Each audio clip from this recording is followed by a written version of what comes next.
Perkenalkan, nama saya Sunarsi, NPM 19722062. Saya adalah mahasiswi Politeknik Negeri Lampung, jurusan Budidaya Tanaman Perkebunan, Program Studi Produksi dan Manajemen Industri Perkebunan semester 6. Pada kesempatan kali ini, saya akan menjelaskan tentang salah satu produk hasil tanaman perkebunan, yaitu gula pasir yang diproduksi oleh PT DJ Simo Company. PT DJ Simo Company adalah perusahaan perkebunan dengan komoditi utamanya adalah tanaman tebu. Perusahaan ini bergerak dalam kegiatan agroindustri yang bekerja sama dengan masyarakat sekitar guna menciptakan lapangan kerja dan menghasilkan batang tebu berkualitas dan gula pasir yang bermutu tinggi sehingga menjadi komoditas utama di Lampung.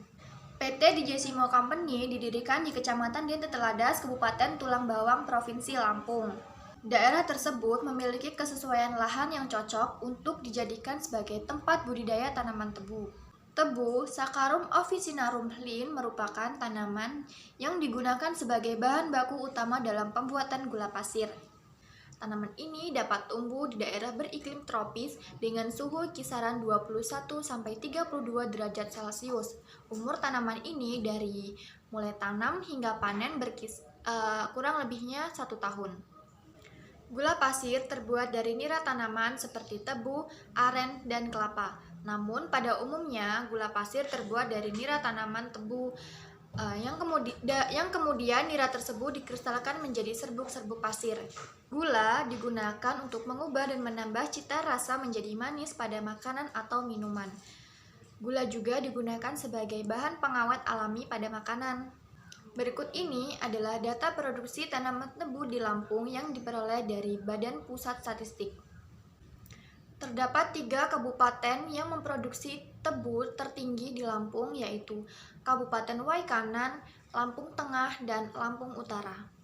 Berikut ini adalah grafik dari 3 kabupaten yang memproduksi tebu tertinggi di Lampung. Kemudian, di sini ada diagram alir dan neraca massa dalam proses pembuatan gula pasir. Pada proses pembuatan gula pasir, yang pertama adalah pemerahan atau gilingan. Di sini tebu digiling dan diperah untuk diambil niranya. Yang kedua adalah pemurnian. Nira yang sudah didapatkan tersebut akan dimurnikan pada proses pemurnian. Pada proses pemurnian dapat dilakukan secara fisik maupun kimiawi. Secara fisik dilakukan dengan penyaringan dan kimiawi dilakukan dengan pemanasan. Langkah selanjutnya adalah penguapan. Nira jernih yang diperoleh dari proses pemurnian kemudian dilakukan pengolahan dengan proses penguapan. Penguapan ini dilakukan pada bejana evaporator.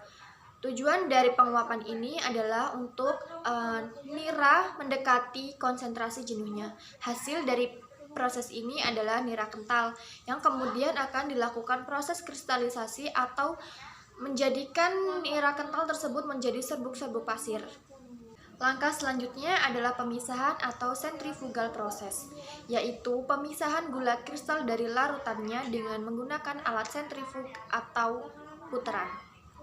Pada proses ini dihasilkan gula kristal dan juga tetes. Gula kristal didinginkan dan dikeringkan untuk menurunkan kadar airnya, sedangkan tetes ditransfer ke tangki tetes untuk dijual. Gula dalam plastik tidak boleh dijahit terlebih dahulu, melainkan harus dibuka agar temperatur gula dalam plastik mengalami penurunan suhu.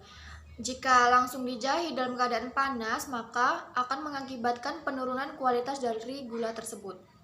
Berikut ini adalah tata letak perusahaan. Bisa dilihat di sini terdapat kantor, mes, masjid, ruang pengemasan, ruang administrasi, ruang penyiapan bahan baku, kemudian ada parkir, dan gerbang. Baiklah, itulah tadi penjelasan mengenai PT DJ Simo Company beserta produk yang dihasilkan. Semoga bermanfaat. Saya akhiri. Wassalamualaikum warahmatullahi wabarakatuh.